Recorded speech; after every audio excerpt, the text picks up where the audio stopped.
In April 1994, Rwanda became the epicenter of one of the most devastating episodes in modern history, a massacre that seemed to grow by the minute, while the world watched almost in silence. Militias spread along dirt roads, houses were burned, neighbors turned against neighbors, and radio transmitters echoed messages that inflamed hatred and called for open killings. This was a small, densely populated country with a history marked by ethnic rivalries between Hutus and Tutsis, fueled and shaped by decades of political manipulation, colonial legacies, and carefully constructed narratives. And at the center of this storm, one name stood out for how he used communication as a weapon: Ferdinand Nahimana. Although he was not solely responsible, for genocides never originate from an isolated individual, few had as direct an impact on igniting the massacre as a historian who became the intellectual architect of the deadliest propaganda machine in modern Africa. Before 1994, Nahimana had already established himself as an influential figure in Rwanda. A history graduate, educated, with a degree and articulate, he held a respected position in society. His profound knowledge of the country's cultural and political tensions gave him a powerful platform, and he quickly realized that public discourse was not only a tool, but fertile ground for shaping perceptions. These skills led him to participate in the construction of something that, at first glance, seemed harmless: a radio station. However, that station would become the most lethal symbol of Rwandan extremism: RTLM, or Radio Television Libre de Mille Collines. RTLM mixed popular music, biting humor, and inflammatory political commentary in an engaging and addictive format for young Hutus. It was entertainment, it was pop culture, it was propaganda, all at the same time. And it was precisely this combination that made it so dangerous.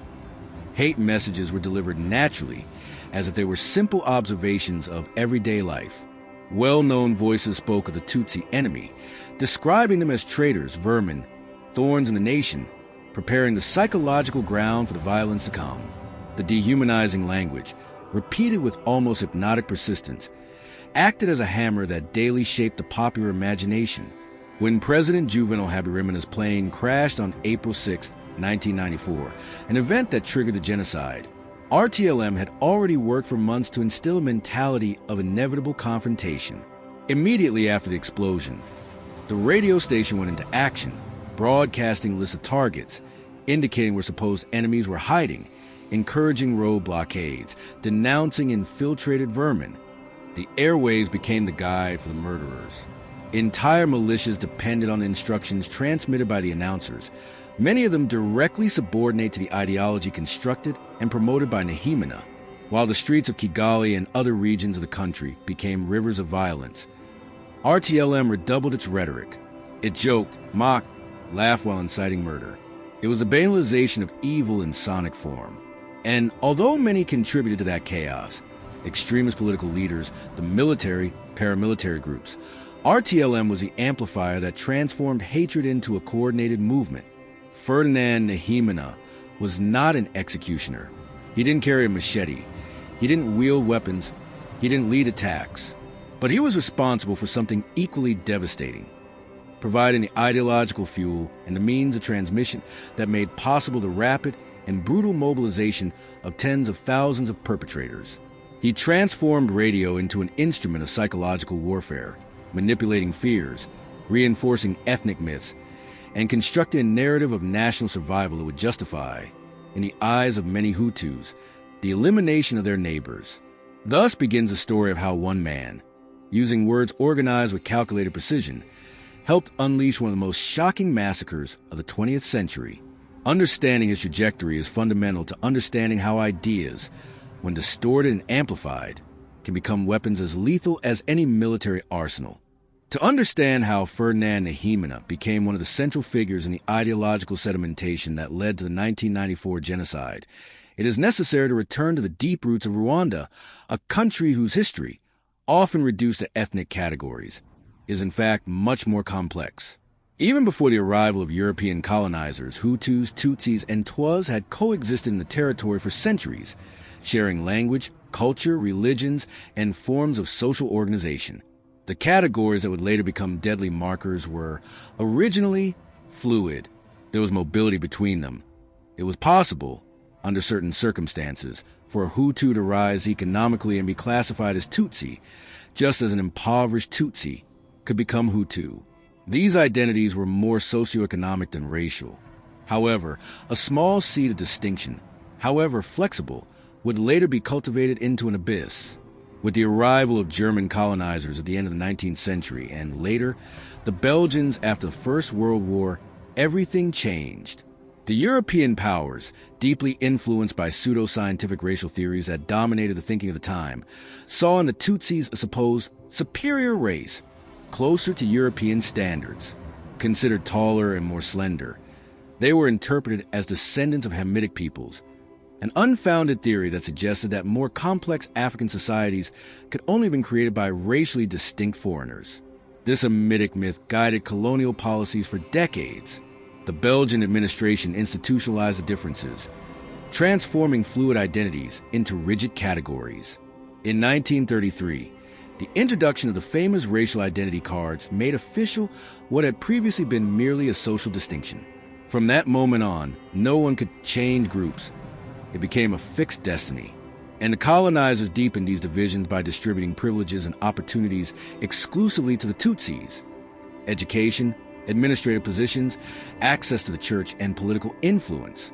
This created growing resentment among the Hutus, who came to see the Tutsis as complicit in an oppressive system.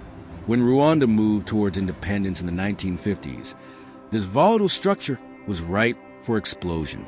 Hutu political movements began to emerge strongly, defending the demographic majority as a legitimate basis of power.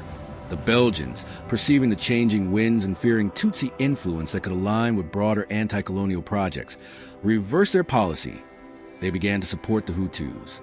This reversal, however, did not rebuild unity. It only redistributed resentment. Violence occurred. Sporadic massacres became part of the landscape. And in 1959, the so-called Hutu Social Revolution resulted in thousands of deaths and a mass exodus of Tutsis to neighboring countries, especially Uganda, Burundi, and Zaire. These refugees, unable to return, formed exiled communities that nurtured a sense of loss, culminating decades later in the creation of the Rwandan Patriotic Front, RPF. Within the country, successive Hutu governments consolidated a policy of exclusion and surveillance over the remaining Tutsis. Despite this, many Tutsis still occupied important economic and social roles, fueling the extremist discourse that they were a permanent threat to the Hutu power project. It was in this historical context, a country marked by violent memories, rigid identities, accumulated resentments, and contradictory narratives, that Ferdinand Nahimana grew up and was formed. As a historian, he had a full understanding of this trajectory. He knew the colonial myths, the traumas of the 1959 revolution, the fears of the Hutu elite, and the impact of the Tutsi diaspora on domestic politics. Instead of using his knowledge to rebuild national unity, he chose to manipulate these elements to reinforce a discourse that transformed historical tensions into prophecies of annihilation. His reasoning, presented as academic analysis, helped legitimize the idea that Hutus were under existential threat. By understanding the origins of Rwanda and the formation of these political identities, it becomes evident that the 1994 genocide did not arise overnight, nor did it begin with the downing of the presidential plane. It was a result of decades of colonial policies, power struggles, manipulated fears, and distorted narratives, perfect breeding ground for ideologues like Nahimana. And that is why, when analyzing his influence, it is impossible to separate him from the history of the country itself. He did not create the hatred, but he gave it form, direction, and amplification. To understand how Ferdinand Nahimana became one of the most influential figures in Rwanda's political imagination, it is essential to explore his intellectual background and the circumstances that shaped his thinking. Unlike many extremist leaders who emerged on the margins of power, Nahimana came from the heart of the Hutu intellectual elite. Born in 1950, in a Rwanda still under Belgian administration, he grew up precisely during the period when racial categories had been rigidly institutionalized and when conflicts between Hutus and Tutsis were already part of the social fabric. His childhood was permeated by narratives about Hutu oppression, Tutsi privileges, and the role of the colonizer in creating this imbalance. Even before acquiring any formal education, He already breathed a politically charged atmosphere. As a student, Nehemina stood out from an early age.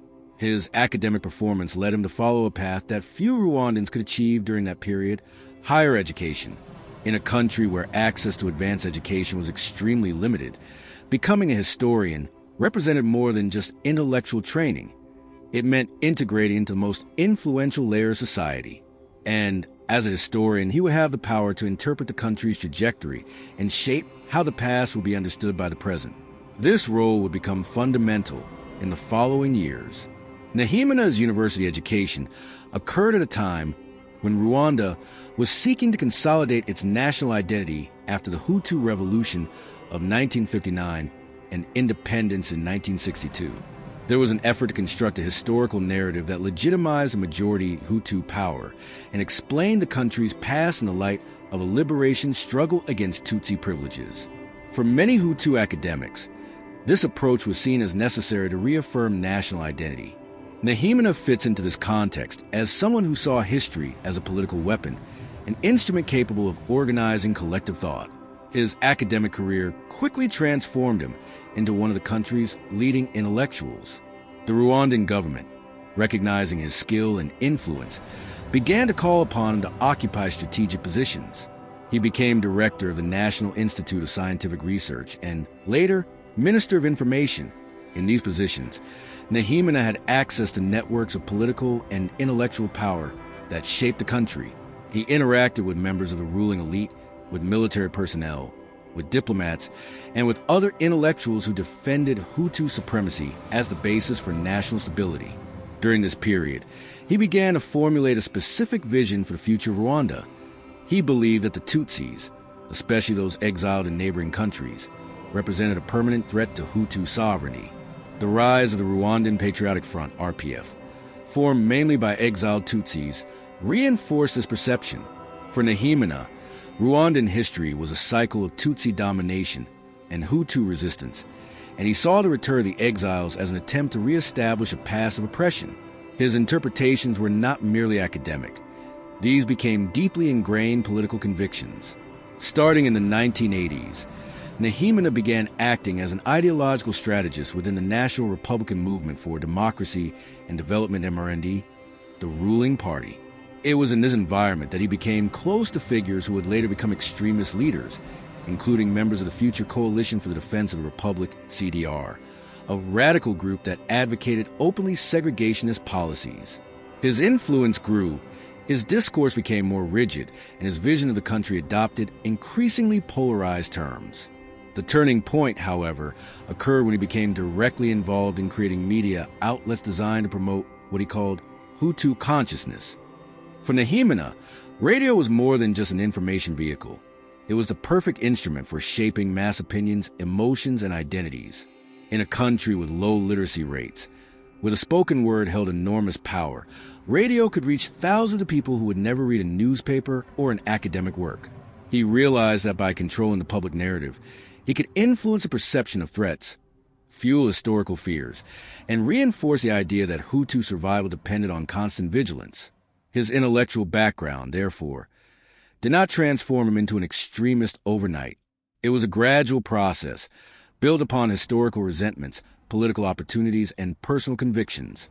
He believed he was defending his people, preserving Hutu power, and preventing the return of a traumatic past. However, along this trajectory, his ideas became increasingly radical, culminating in the creation of a propaganda system that, years later, would be crucial in mobilizing thousands of perpetrators during the genocide.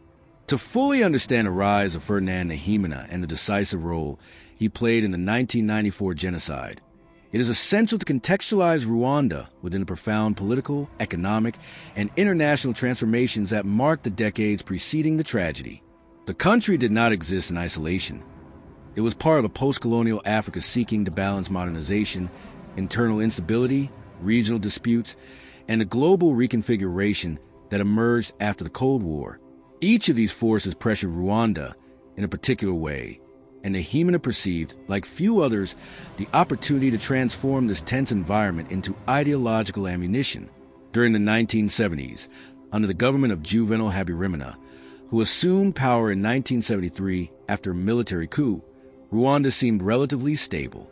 Compared to neighbors like Uganda, Burundi, Zaire, and Tanzania, the country exhibited low rates of political violence.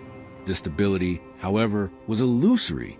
Habyarimana's government maintained itself thanks to a fragile balance between the Hutu elites of the north, who dominated the army and the state apparatus, and a predominantly agrarian economy sustained by small farmers.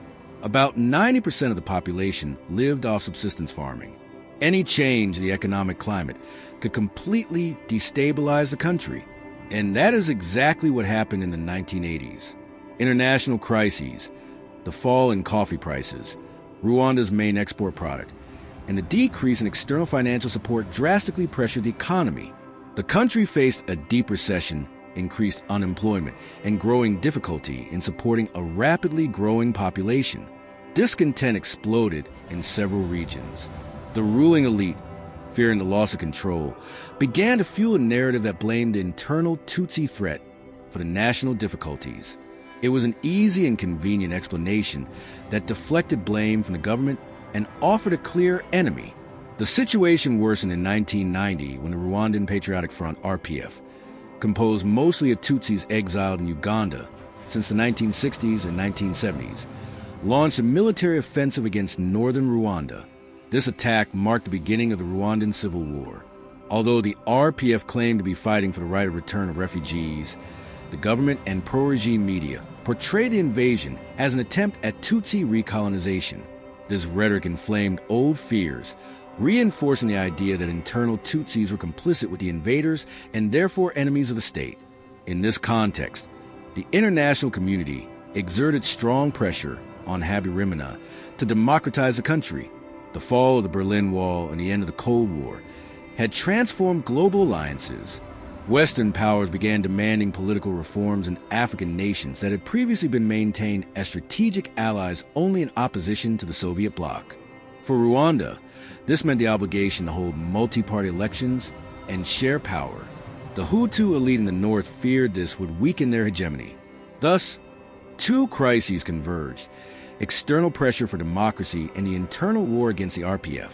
Instead of seeking conciliatory solutions, extremist groups within the government decided that the response should be to strengthen Hutu identity as a form of resistance.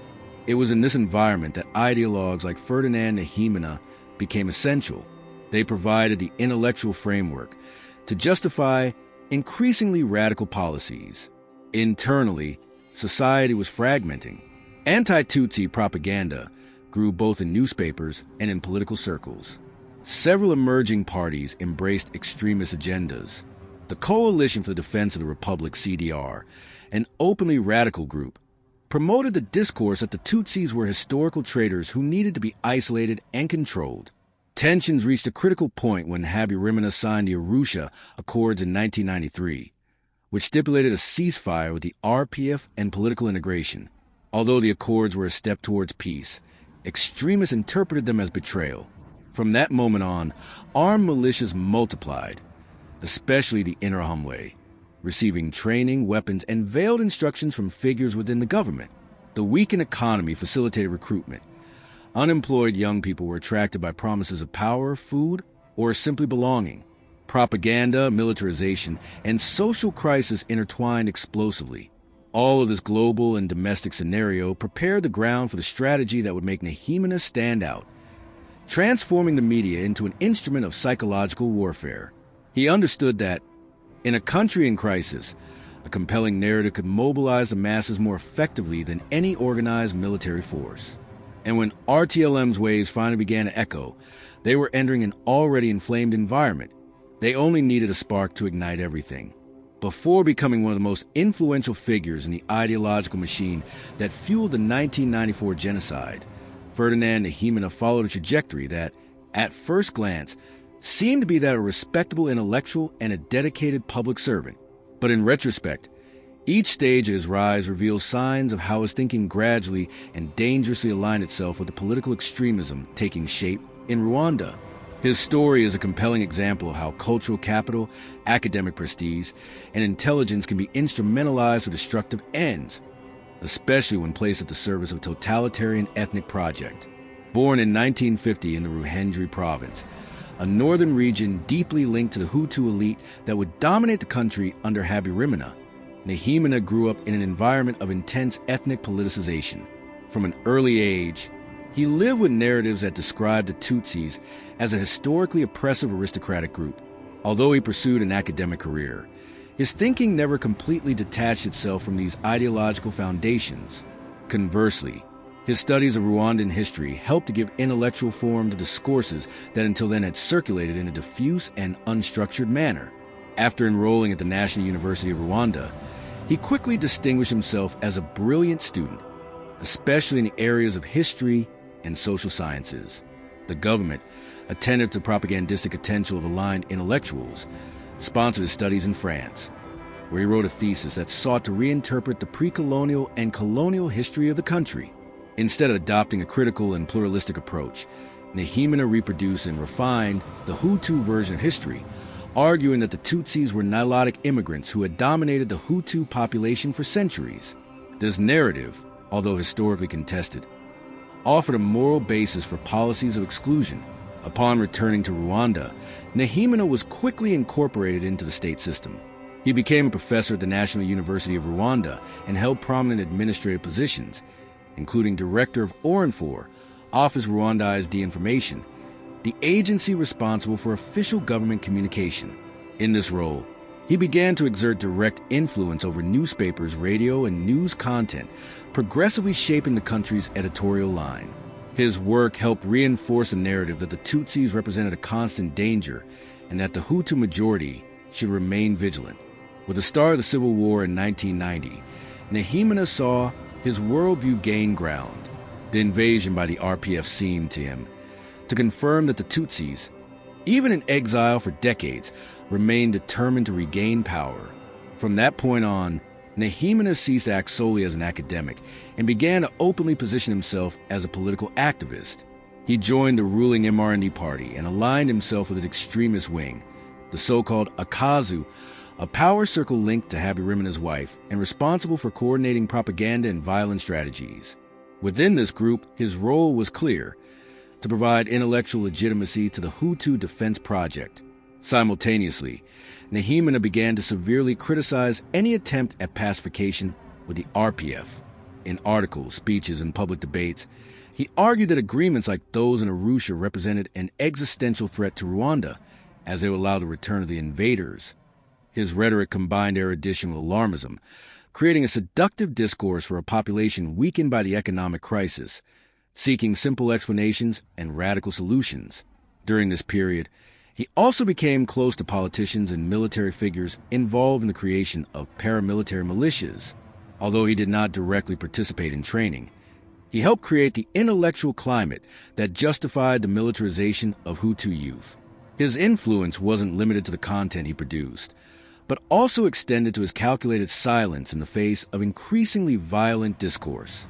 At the same time, he used his position to marginalize moderate intellectuals, accusing them of naivete or complicity with the Tutsis. The final transition, the one that would inextricably link his name to the genocide, occurred when he participated in the conception and founding of radio television Libre de Mille Collines, RTLM. His experience at ORINFOR and his profound understanding of the impact of mass media made him the ideal architect for a communication project that aimed to be youthful, popular, and extremely effective. RTLM would represent the apex of his trajectory, the moment when a historian would definitively transform into the ideologue of extermination. From that point on, his influence would not be limited to political or academic elites. He would go on to directly shape the perception of hundreds of thousands of Rwandans, transforming long-held fears into inflamed hatred and inflamed hatred into action. In the early 1990s, Rwanda was going through a period of profound tension, in which extremist rhetoric ceased to be merely a marginal discourse and began to systematically infiltrate all levels of political life. The civil war that began in 1990, combined with the economic crisis and international pressure for democratization, created a perfect scenario for radical ideas to be presented as pragmatic responses. Moderate voices, both Hutus and Tutsis, lost ground every month, while extremists gained visibility, articulated strategies, and consolidated alliances. In this explosive context, Ferdinand Nahimana stood out as one of the intellectuals who understood too early the political potential of fear and the strategic utility of collective resentment. The Hutu Project, which had existed since the 1950s, gained new strength as the civil war intensified. The advance of the RPF, composed mostly of exiled Tutsis, was described as a confirmation of a supposed existential threat. Nahimana and other ideologues interpreted the situation as proof that peaceful coexistence was impossible, reinforcing the narrative that Hutus should adopt radical measures to protect themselves. This discourse, amplified by pamphlets, newspapers, and public debates, transformed the fear of the RPF into collective hatred against the entire Tutsi population, regardless of their political position or personal history. The Habyarimana government not only tolerated this extremism, but discreetly encouraged it. In internal meetings, groups were formed tasked with creating an ideological apparatus capable of mobilizing society against the internal enemy. These groups would later be fundamental pieces of the genocide. Influential politicians, high-ranking military officers, businessmen close to power, and intellectuals like Nahimana, together, they structured propaganda that presented Tutsis as dehumanized beings, conspirators, parasites, and impossible to integrate. These ideas gained traction because they were presented as simple explanations for real problems: unemployment, inflation, agricultural crisis, inequality, and insecurity. Radicalization also found fertile ground among unemployed Hutu youth, especially in urban areas. The militarization of youth, with emphasis on groups like the Interahamwe, was presented as a patriotic defense. Public meetings, paramilitary parades, and fervent speeches transformed frustrated young people into dedicated followers of a project that promised them power, recognition, and belonging. Nahimana, with his articulate discourse, played an important symbolic role. He provided supposedly academic historical justifications for violent actions, making extremism more palatable to educated sectors of society. Another decisive element in the strengthening of extremism was the increase in openly racist publications. Newspapers like Kengura played a central role in this process, disseminating the infamous 10 Orders of the Hutu, a pamphlet that explicitly stated, without ambiguity, discriminatory guidelines against Tutsis. Nahimana, although not the direct author of this document, helped create the intellectual environment that legitimized its existence. He did not condemn these ideas. On the contrary, he cited passages that reinforce his own historical narrative, allowing radical newspapers to present themselves as defenders of truth and national security. The political crisis also contributed to the expansion of extremism. With the Arusha Accords, which sought to divide power between the government and the RPF, many radical Hutus felt betrayed. President Habyarimana, pressured by foreign powers and international organizations, accepted negotiations, but part of his base saw the agreement as capitulation. Extremists began to accuse the president of weakness, creating internal tensions that weakened the government itself. Nahimana took advantage of this environment to reinforce that any agreement with the RPF was an open door for the total return of the Tutsis to power. In doing so, he fueled the political paranoia that would soon translate into organized violence. As the country descended into the abyss, extremist rhetoric ceased to be merely a radical option and became presented as the only path to survival. Political leaders realized that spreading fear was a powerful tool for keeping the population under control. Thus, hatred gained the status of state policy, formally or informally, to the point where any Rwandan who wished to remain safe felt compelled to adhere to it, or at least not to oppose it. In this inflamed scenario, Nahimana's role became even more evident. He provided the words, the context, and the apparent logic that transformed extremism into the dominant narrative. And when this narrative moved from the pages and speeches to the airwaves, the entire country would become hostage to the ideology he helped to build. The creation of Radio Television Libre de Mil Collines, RTLM, represented a decisive turning point in the escalation that would lead Rwanda to genocide. Until then, extremist propaganda circulated in radical newspapers, political meetings, and fiery speeches, but did not reach the entire population with the same force. Most Rwandans depended exclusively on the radio for news, entertainment, and daily guidance, as television was restricted to urban centers and the elites. In this context, developing a station informally linked to the government, but with a youthful and independent appearance, was a strategic maneuver of enormous scope. And Ferdinand Nahimana, with his experience in state communication and his talent for shaping speeches, became the intellectual architect of this machine. The idea of creating RTLM arose within the inner circle of power, particularly among members of the Akazu, the ultra-radical faction linked to the family of Agath Habyarimana, the president's wife. They realized that extremist discourse needed to modernize to seduce the youth and engage still hesitant sectors of the population. A newspaper like Kenguru was useful, but not enough. Its aggressive headlines mainly reached politically aware urban readers. Something was missing that could penetrate the villages, farms, and small towns, a constant, informal, fun, and dangerous voice. It is in this scenario that Nahimana enters. He deeply understood the power of fast, repetitive, and seemingly spontaneous communication. He knew that the most effective propaganda did not present itself as propaganda. It emerged disguised as humor, music, everyday conversations, and improvised commentary. Therefore, when helping conceive RTLM, he did not envision an official and staid radio station, but rather a station with young announcers, informal language, modern musical tracks, and a contagious rhythm. It was a Machiavellian strategy. Engage first, radicalize later. The establishment of the radio station involved businessmen linked to the MRND, high-ranking military officers, and influential politicians. Funders provided equipment, transmissions, and infrastructure. Ideologues, like Nahimana, established editorial guidelines, and charismatic announcers were recruited to play roles that blended entertainer, commentator, and activist. None of them were chosen at random. They sought people capable of speaking with enthusiasm, creating intimacy with the audience, and establishing a kind of emotional bond with listeners. One of the best-known examples was Kentano Habimana, whose energetic voice became synonymous with radicalization. The radio station officially began operating in 1993, and from the start, presented itself as a modern alternative to traditional sources of information.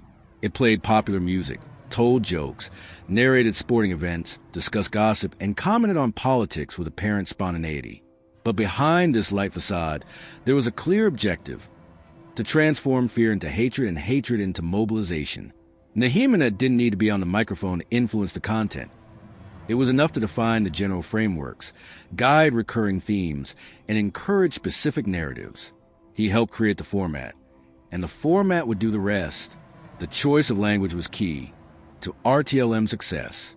Instead of rigid speeches, the announcers adopted a colloquial, comedic, and sometimes chaotic style.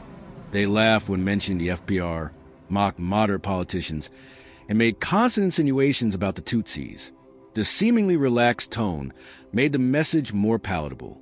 People didn't feel like they were listening propaganda.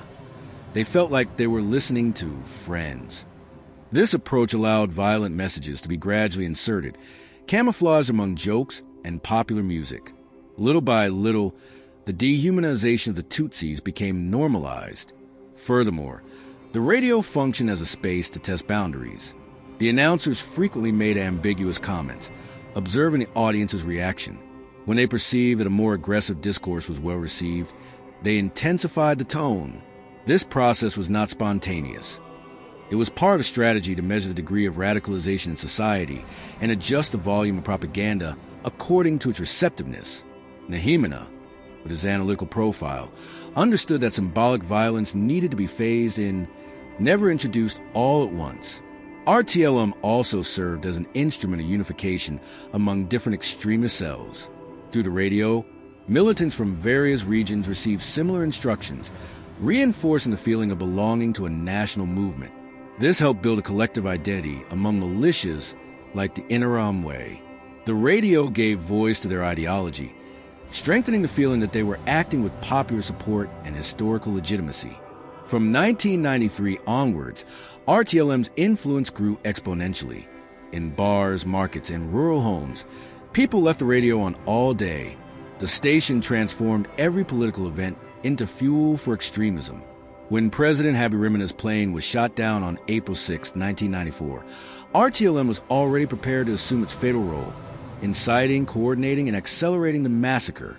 Thus, The construction of RTLM was not a historical accident, but rather the calculated result of an ideological strategy conducted by individuals like Nehemina.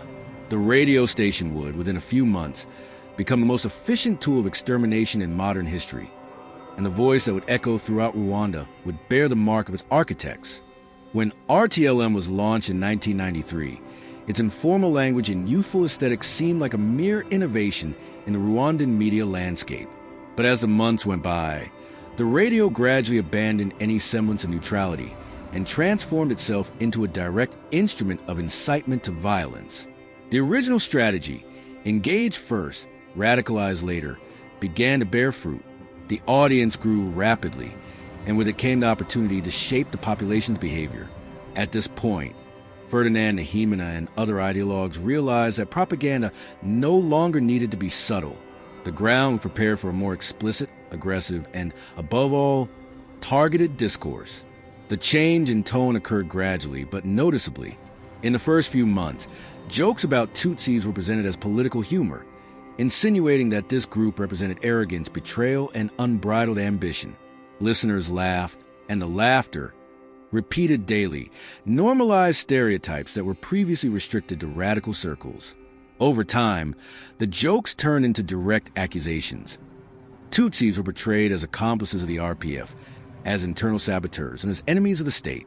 This emotional discourse, repeated tirelessly, reinforced the idea that Rwanda was under constant threat, that the civil war was part of a broader plan of domination, and that the response should be proportional to the imagined risk.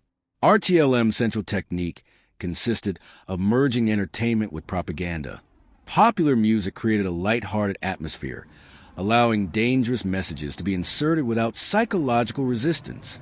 Spontaneous, supposedly improvised comments gave the impression that the violence was not an institutional instruction, but an opinion of ordinary people.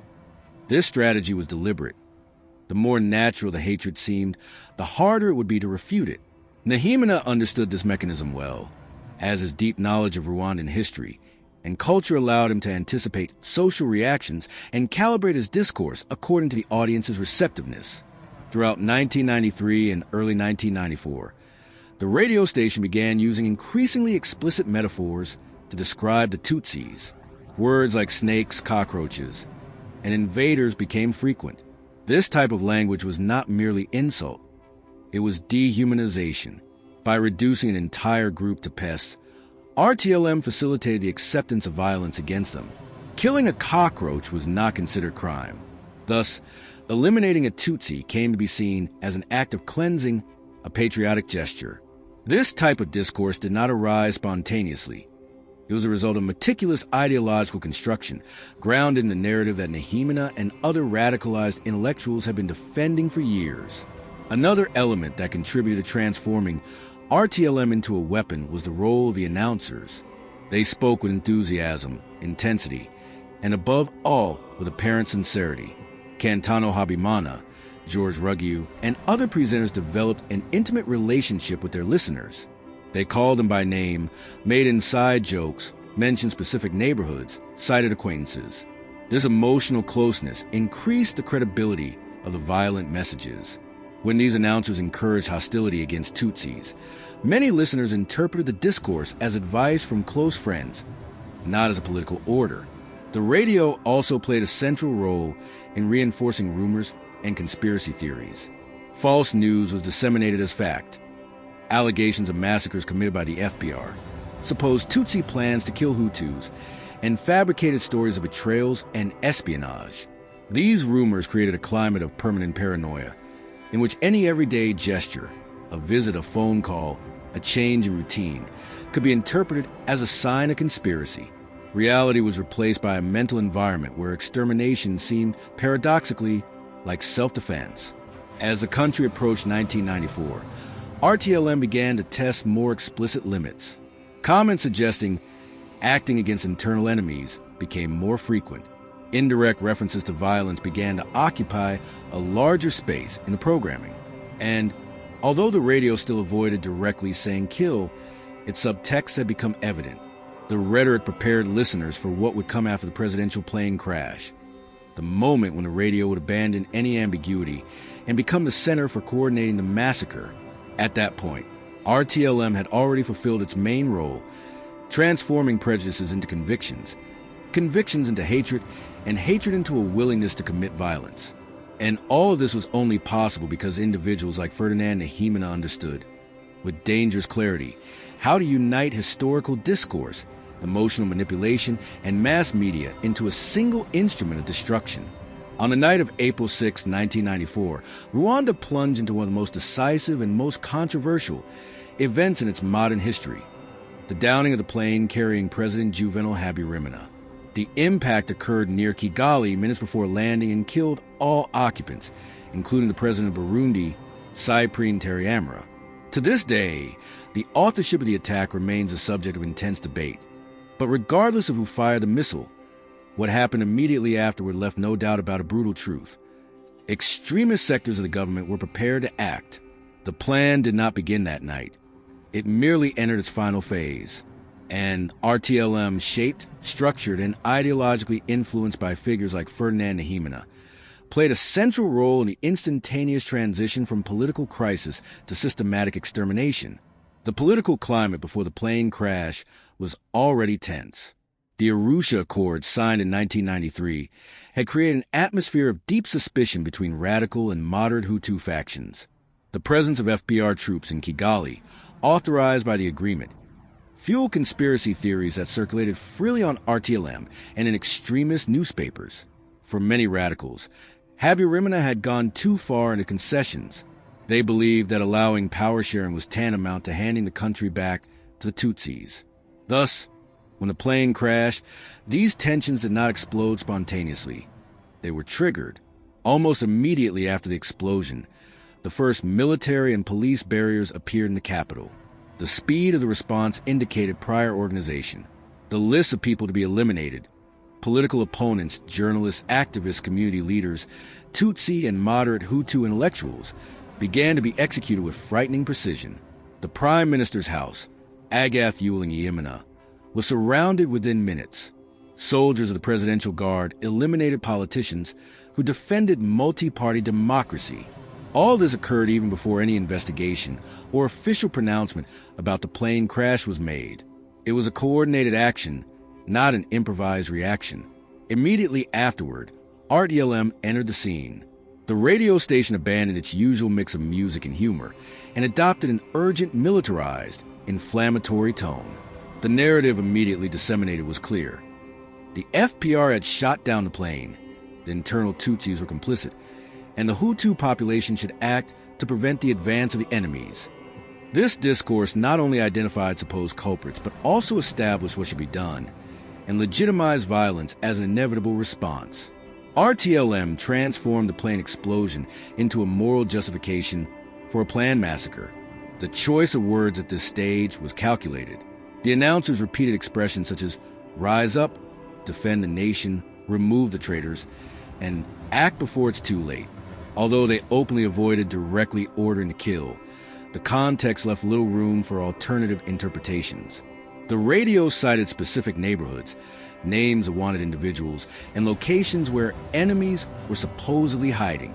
These messages functioned as implicit instructions for paramilitary groups, accelerating the start of the killings.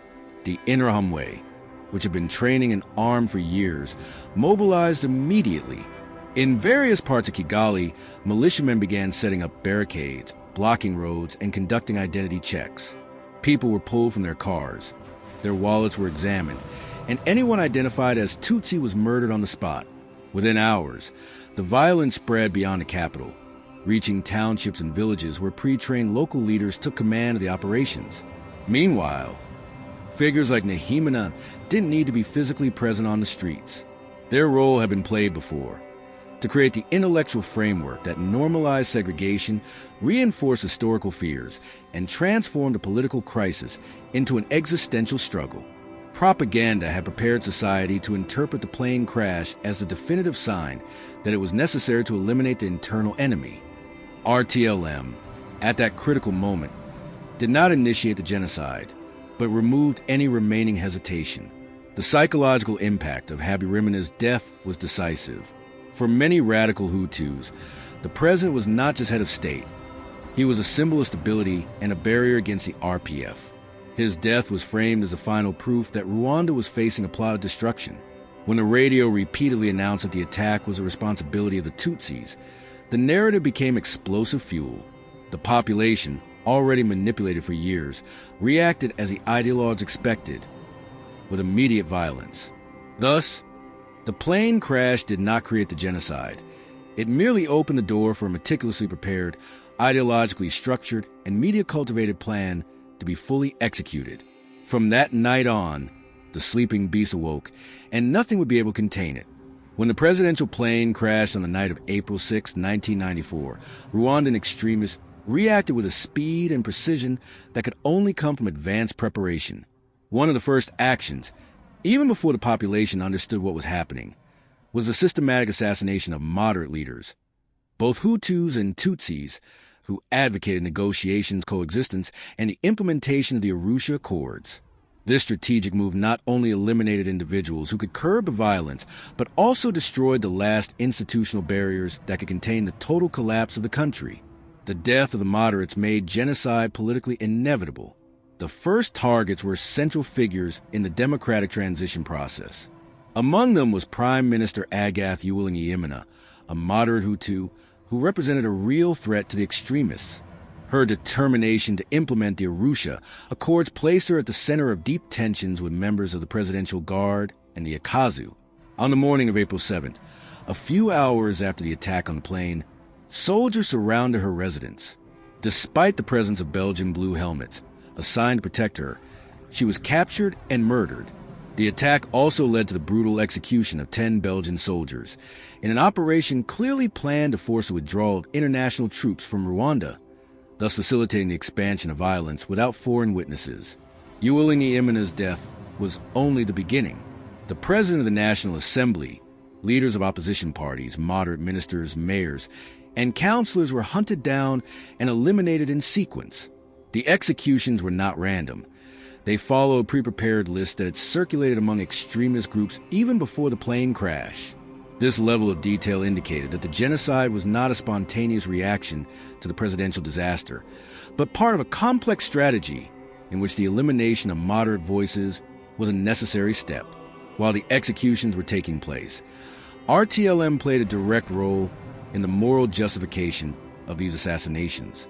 The radio described moderates as traitors, accomplices of the FPR, or responsible for fragility of the state. Announcers repeatedly stated that the false Hutus were as dangerous as the Tutsis. This binary logic, either you are with us or against us, created a climate in which any defense of peace was interpreted as treason. Ferdinand Nahimana, although not in the studio giving direct orders, had helped build this mentality through years of ideological propaganda. His historical narrative reinforced the idea of an existential threat, removing space for dialogue. The assassinations also had a practical function. Moderate leaders were people with influence and legitimacy within their communities. They were able to mobilize popular support, question illegal orders, and denounce abuses. Eliminating them meant destroying any possibility of organized resistance. In several cities, moderate mayors tried to prevent attacks on Tutsis, ordering militias to be demobilized or illegal barriers to be removed. A few hours later, they were killed by soldiers or militiamen who accused them of protecting the enemy. In parallel, the elimination of Tutsis in leadership positions completed the picture. Judges, professionals, doctors, teachers, and human rights activists were priority targets.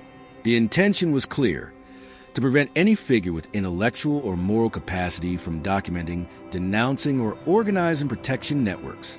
The death of these individuals not only removed immediate opposition, but also weakened the country's future capacity for reconstruction, part of the logic of total destruction that characterized the Rwandan genocide. Another decisive aspect was the use of state security forces to legitimize the assassinations. The Presidential Guard assumed the central role in the execution of moderates, while military units aligned with extremists provided logistical and symbolic support. This conveyed to the population the message that the actions were not isolated crimes but part of an official policy. The The cooperation between the military and militias created a dynamic where resisting the massacre seemed not only dangerous but also futile. The absence of moderate political leadership amplified this feeling of helplessness. The elimination of these figures sealed Rwanda's fate. Without them, the country ceased to have voices capable of articulating alternatives to violence. It was left at the mercy of an organized, violent, and determined minority. The absence of leaders willing to stand between extremists and the population transformed the genocide, which would have found internal breaks, into an uncontrollable avalanche.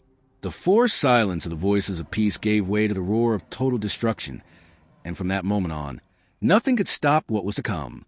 One of the most shocking characteristics of the Rwandan genocide is the speed at which it occurred.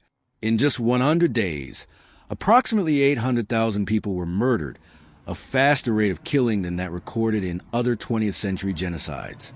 This fact alone defies superficial explanations and demonstrates that it was not merely a matter of spontaneous outbursts of violence. The massacre was facilitated by precise logistics, built over months and shaped by political, military, and ideological interests. The participation of intellectuals like Ferdinand Nahimana in preparing this environment, especially through media and political maneuvering, was fundamental in enabling the rapid and efficient mobilization of thousands of perpetrators. To understand this logistical structure, it is necessary to first observe the role of local authorities. Mayors, burgomasters, sector chiefs, and communal councils were essential cogs in the machine. In many regions, these leaders had direct control over population and over central administrative mechanisms, such as civil registration, resident lists, and coordination community work. These structures, originally created for social organization purposes, were suddenly transformed into instruments of death. Through them, it was possible to identify Tutsi families, mobilize men for attacks, and ensure that no one escaped. The efficiency of this system was based on something tragic: the close relationship between authority and community. The leaders knew all the inhabitants and knew exactly who should be targeted. Another crucial component was the Interahamwe and Impuzamugambi militias. Although presented as spontaneous groups of young people, they were in practice paramilitary organizations trained, armed, and coordinated by extremists linked to the MRND and the CDR. It was not uncommon for them to receive informal uniforms, badges, and direct instructions on how to conduct attacks. In several regions, prior meetings have been held to distribute weapons, machetes, spears, grenades, and even lists of priority enemies. This preparation completely contradicted the narrative later disseminated by some offenders, that the massacre was an emotional response to the president's death. The weapons didn't appear out of nowhere. They were delivered systematically. Besides the militias, the participation of the Army and the Presidential Guard was essential in providing strategic coordination. Trained troops offered logistical support, distributed ammunition, and in many cases, initiated attacks to encourage civilians to follow suit. In locations where victim resistance was strongest, the military intervened to clear the way before allowing militiamen or residents to finish the job. This tactical arrangement dramatically increased the lethality of the operations, allowing large-scale massacres to be completed in a few hours. Logistics also included movement control. Barriers were installed on roads, in villages, and at intersections. These barricades functioned as small screening posts, where documents were examined and identities verified. The presence of lists with the names of Tutsis or opponents facilitated immediate captures and executions. RTLM frequently announced information about people attempting to flee, guiding militiamen on how to intercept them. Thus, the country became a network of checkpoints that virtually prevented escape. The precision with which these barriers were erected reveals once again the existence of prior planning. Another frequently underestimated element is the use of economic incentives. In several communities, looting Tutsi property was seen as a reward. Land, houses, livestock, and personal belongings were redistributed among perpetrators or offered as an incentive for more people to participate in the attacks. This helped transform the genocide into an opportunity for marginalized or economically vulnerable individuals. Participation ceased to be merely ideological and began to offer material benefits. This fusion of hatred and economic interest made the mobilization even more powerful. The backbone of this entire operation, however, was communication. Here again, Nahimana's influence comes into play. not only for having founded RTLM, but for having produced years of intellectual discourse that naturalized the idea of an existential threat. The radio, in turn, operated as a real-time coordination center. It reported routes, denounced alleged hideouts, indicated which regions were not fulfilling their role, and even encouraged competition between groups. This combination of efficient communication, committed local authorities, and trained militias transformed the genocide into an almost mechanical process.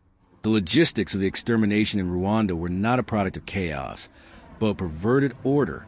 A country with a strong administrative tradition used its bureaucratic structure to destroy part of its own population. And for all this to be possible, an ideological environment was needed to legitimize this monstrosity, something that the propaganda constructed by Nehemia helped to consolidate. The efficiency of the genocide was not a historical accident, but the result of a chain of decisions, plans, and complicities that worked together to transform hatred into state policy. Radio Television Libre de Mil Collines, known simply as RTLM, was more than just a means of communication during the period leading up to and following the Rwandan genocide. It became a central instrument of emotional, ideological, and logistical mobilization, functioning as a true weapon of psychological warfare. RTLM not only incited hatred, but also shaped how the population viewed itself, its neighbors, and the country itself. This transformation was only possible due to the intellectual and political project developed by Ferdinand Nehemia, whose role in creating and structuring the station was crucial in making it what it truly was, the public voice of Hutu extremism. From its inception, RTLM was conceived as a popular radio station, close to ordinary people, less formal than traditional Radio Rwanda. This apparent informality was a carefully considered strategy. Nehemia and other visionaries knew that a message disseminated in a relaxed manner, accompanied by music and humor, would more easily penetrate the daily lives of the population. It was the ideal mix of entertainment and radicalization, making hatred palatable, almost natural. The station spoke the language of the people, used slang, made jokes, and broadcast music popular in rural communities. This created a sense of familiarity and trust that reduced resistance to the most dangerous messages. The content broadcast went far beyond insults or inflammatory speeches. RTLM constructed complete historical narratives that reinforced the idea that the Tutsis represented a constant threat to the survival of the Hutus. It was repeatedly stated that the Tutsis had dominated the country in the past, exploiting and oppressing the Hutus, and that they had returned to the armed struggle of the RPF with the aim of restoring this former dominance. This narrative basis directly echoed the academically and politically biased vision of Nehemia, who selectively reinterpreted Rwandan history, emphasizing ethnic antagonisms while minimizing periods of peaceful coexistence. Radio transformed this vision into easily memorized slogans, capable of being repeated in markets, bars, villages, and checkpoints. As the political crisis intensified, RTLM began to perform increasingly operational functions. It broadcast the names, addresses, and routines of targeted individuals, initially political opponents, then Tutsis in general. The radio also guided Interahamwe militias on attack points, FPR movements, or locations where the job had not yet been done. The expression job became synonymous with killing Tutsis, and its constant use created progressive dehumanization that reduced human lives to incomplete tasks. In this sense, RTLM functioned as a bridge between the planning of extremist elites and the execution by militant bases. The emotional impact of the radio was profound. Charismatic announcers like Kentano Habimana and Noel Hidamana produced intensely dramatic programs, mixing alarmism with dark humor. They mocked victims, ridiculed moderates, and described Tutsis as cockroaches or invaders. This animalizing language was not merely a reflection of prejudice. It was a conscious technique to reduce empathy and facilitate the acceptance of mass violence. The psychology behind this process was simple. When a group is systematically described as parasitic or a threat, killing ceases to seem a morally tragic act and becomes, in the minds of some, a necessary defense. In addition to manipulating emotions, RTLM created a sense of community among listeners. There was a feeling of belonging to the extremist movement, a kind of brotherhood among those who, day after day, listened to the same programs and internalized the same beliefs. This imagined community reinforced collective behaviors, making it more difficult for individuals to resist social pressure. Militiamen saw themselves as part of a grand national mission, validated daily by the announcers. This psychological mechanism increased the willingness to participate in violent acts, especially when the radio praised and celebrated those who demonstrated cruelty. Another decisive element was RTLM's ability to fill the informational void created by the collapse of state institutions. Many people did not have access to newspapers or television and depended entirely on the radio to find out what was happening. Thus, when RTLM stated that the FPR was at the city's gates or that local Tutsis were accomplices of terrorists, this information was received as fact. The absence of alternative sources allowed the extremist narrative to become hegemonic, shaping the collective perception of events. Finally, RTLM's influence was not limited to the genocide itself. It profoundly altered Rwandan political culture, revealing the destructive power of the media when instrumentalized by violent agendas. The station demonstrated how a seemingly popular radio station could become a catalyst for extermination, and although it was not solely responsible, its participation in the genocide was so central that without it, as many scholars argue, the violence might not have spread with the same speed, intensity, and cruelty. The first weeks of the 1994 genocide represent one of the most decisive and violent periods of the entire Rwandan tragedy. Between April 7th and 21st, the country plunged into an accelerated process of destruction, driven by a combination of social panic, media manipulation, political assassinations, and a state machine that quickly reorganized itself to transform the initial chaos into a highly efficient system of death. It is during this period that it becomes even clearer how ideological discourse and prior preparation influence collective behavior, especially in the way the population was mobilized to participate in the massacres. Although many factors contributed to the escalation of violence, the mental and political structure created by Ferdinand Nahimana and other extremist ideologues provided the fertile ground in which this destruction took shape. The first days were marked by seemingly chaotic violence, but already based on precise instructions. Following the assassination of Prime Minister Agath Uwilingiyimana and other moderate figures, the country was literally left without civilian leadership capable of exercising any kind of control. This vacuum was quickly filled by members of the interim government, made up of extremists committed to implementing a policy of national extermination. Within hours, radio stations, local leaders, and militias began operating as coordinated arms of the same system. Members of the Presidential Guard led initial attacks, paving the way for civilians and Inamwe to take center stage in subsequent massacres. As the attacks spread, RTLM played its role as an emotional catalyst. It portrayed the deaths of Hutu leaders as proof that the FPR had launched a total war against the country, fostering a sense of urgency that overcame hesitation. Announcers proclaimed that every Tutsi was a spy, every moderate a traitor, every family protecting neighbors an accomplice to the rebellion. The radio continuously repeated that Rwanda was in danger of extinction, transforming the genocide into a patriotic mission. In regions where people initially resisted the violence, media pressure rapidly altered social behavior. Many families began to participate in the attacks more out of fear of being labeled as accomplices of the RPF than out of ideological conviction, an element that demonstrates the coercive power of propaganda. From the second week onwards, the genocide ceased to be merely a sequence of isolated attacks and consolidated itself as an organized system. Roadblocks became permanent, allowing militiamen to control escape routes and identify victims based on identity documents or simple visual recognition. In several locations, survivor reports indicate that RTLM announcers provided specific information about people who had escaped a massacre, even mentioning neighborhoods or roads where they could be found. This flow of information transformed fugitives into constantly monitored moving targets. Simultaneously, churches, schools, and public buildings became gathering points for people seeking shelter. Under normal circumstances, these locations would have functioned as natural refuges. However, during the genocide, they became death traps. Local leaders, who knew where communities usually gathered for protection, alerted militias and, in some cases, called in army troops to facilitate the encirclement and elimination of victims.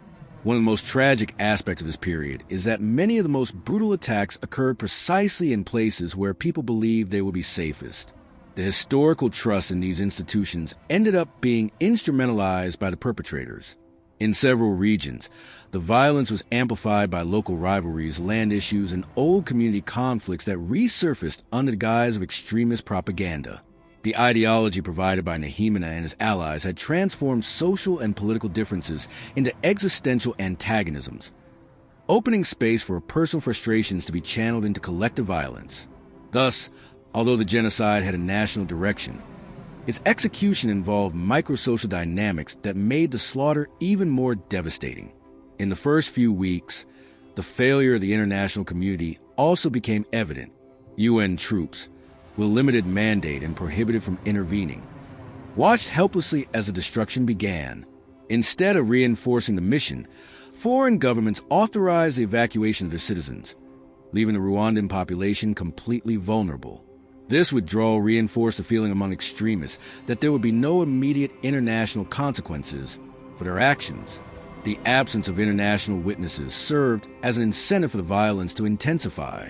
Thus, the first weeks of the genocide were not only the beginning of a tragedy, but the period in which the ideological and logistical structure built up over years materialized into concrete actions.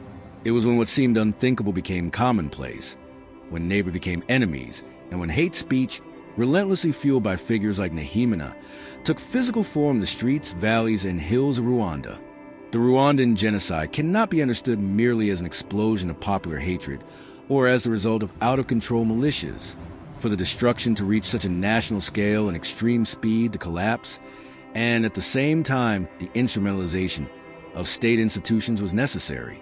What occurred in April 1994 was not simply the failure of the state, but its complete capture by an extremist group that transformed it into a mechanism of extermination. The first weeks of the massacre reveal a calculated process. All the structures created to organize civil life were redirected to organize death. In this context, the role of ideologues and propagandists, among them Ferdinand Nehemina, is not limited to discourse. They also help shape the institutional culture that made this conversion possible. Before April, Rwanda already possessed a highly centralized bureaucracy.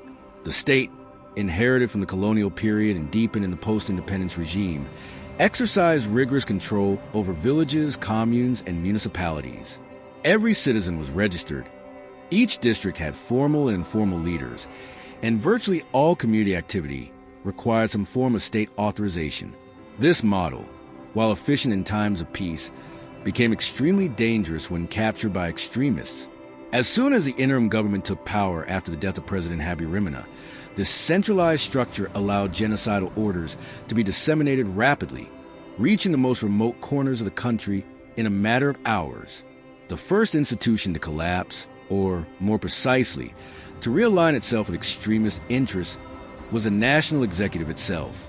The interim government replaced moderate figures with politicians committed to extermination, some of whom had already worked closely with RTLM and Akazu.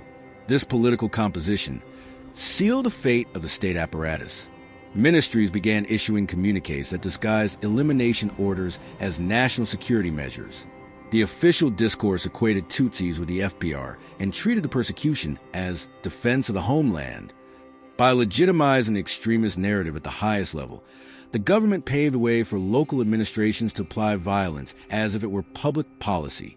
Subsequently, the judicial system collapsed.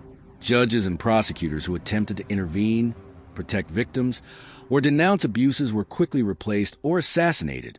Courts ceased to function as spaces for legal resolution and were ignored by militias and soldiers who acted with complete impunity. The absence of any institutional mechanism to challenge or punish crimes allowed the genocide to expand unchecked. In many regions, judicial authorities disappeared in the early days, leaving entire communities under control of militiamen and more radical communal leaders. The security forces, in turn, played an even more direct role. The National Police and the Presidential Guard were essential in giving the appearance of legality to the first executions. In several locations, police officers organized mandatory meetings, gathering men fit for combat and instructing them to participate in attack groups. Some commanders distributed weapons that had been stockpiled for months.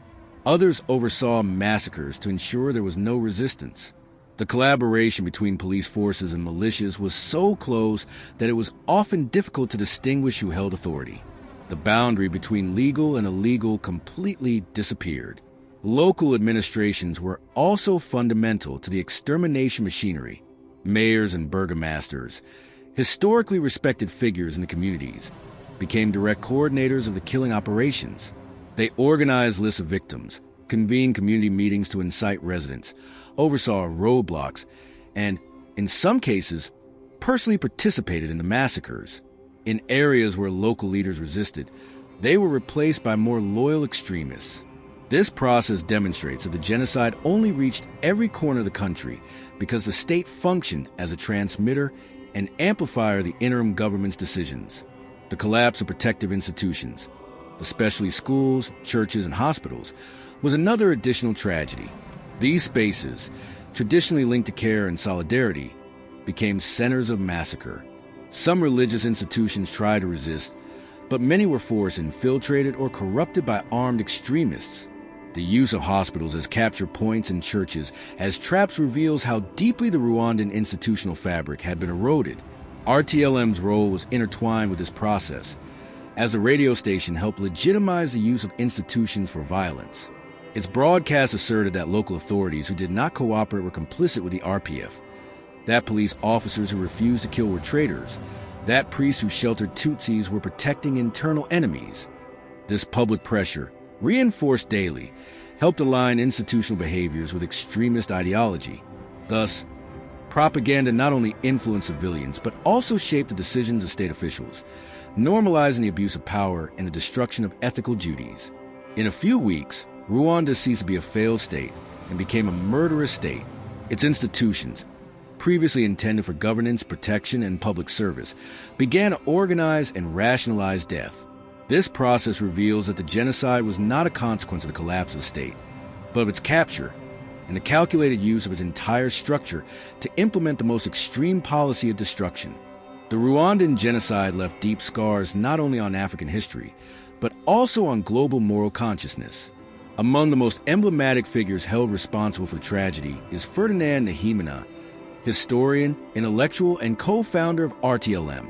His trial by the International Criminal Tribunal for Rwanda, ICTR, became a landmark in the history of international law, establishing precedents on the power of words, the reach of propaganda, and the ethical responsibility of academics and communicators. The judicial process not only punished crimes committed, but also brought to light indispensable reflections on the role of intellectuals in construction or destruction of society. Nahimana was arrested in 1996 after fleeing to Zaire and then Tanzania. His trial began a few years later, forming part of the case known as the media trial, which also involved Jean Bosco Barigwiza and Hassan Gies.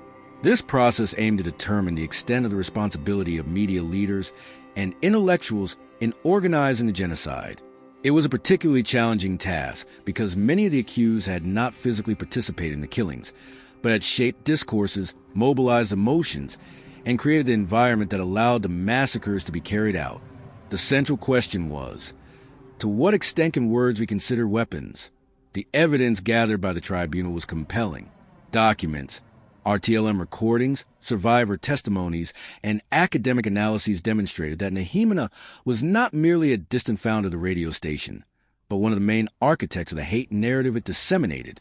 His involvement was not limited to the administrative creation of the station. He had directly contributed to shaping its ideology, had participated in strategic decisions, and openly supported the extremist editorial line.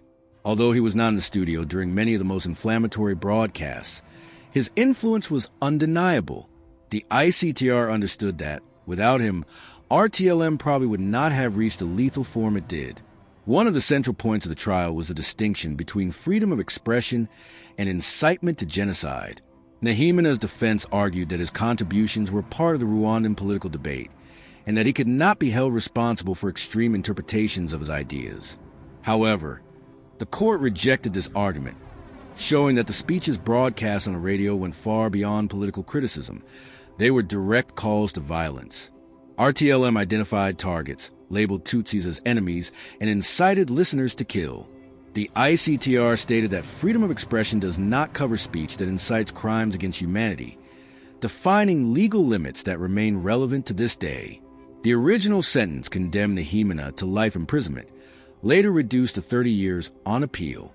Even with the reduction, the decision was seen as a significant victory for international efforts to combat hate speech.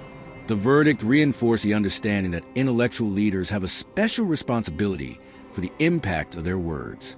Unlike ordinary militiamen, who are often driven by fear, pressure, or ignorance, Nehemia possessed sophisticated academic training, access to information, and a deep understanding of the country's history.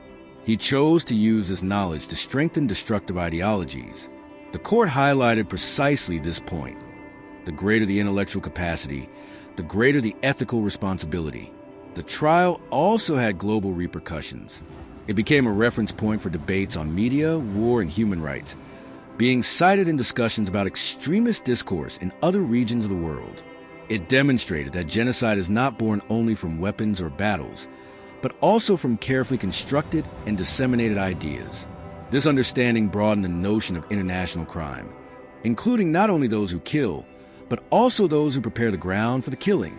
Nehemia became a symbol of this, an intellectual who transformed his erudition into a tool of destruction. Beyond the legal dimension, the trial had moral relevance for Rwanda. Survivors and relatives of the victims saw in the conviction belated but necessary recognition of the suffering caused by years of propaganda. The process offered a form of symbolic justice, recognizing that the genocide was not only physical but also psychological. The propaganda dehumanized victims, divided communities, and destroyed social bonds. Punishing its architects helped to rebuild some of the lost dignity. At the same time, the legacy of Nehemia's case raises complex questions about the future. How can we prevent intellectuals from using their prestige to legitimize violence? How can we identify dangerous discourses before they become extermination policies? How can we protect society from narratives that incite hatred and repression? The ICTR did not offer definitive answers, but left a clear warning, ideas of consequences, and when manipulated to justify destruction, they are as deadly as weapons. Nehemia's trial concludes this narrative not as a final point, but as a reflection on human responsibility. It reminds us that genocide does not begin with machetes. It begins with words, and that as long as there are voices capable of shaping thoughts, there will also be a moral obligation to use and protect, not to destroy. If you enjoyed the video, don't forget to subscribe and leave a like so you don't miss any more videos. See you next time.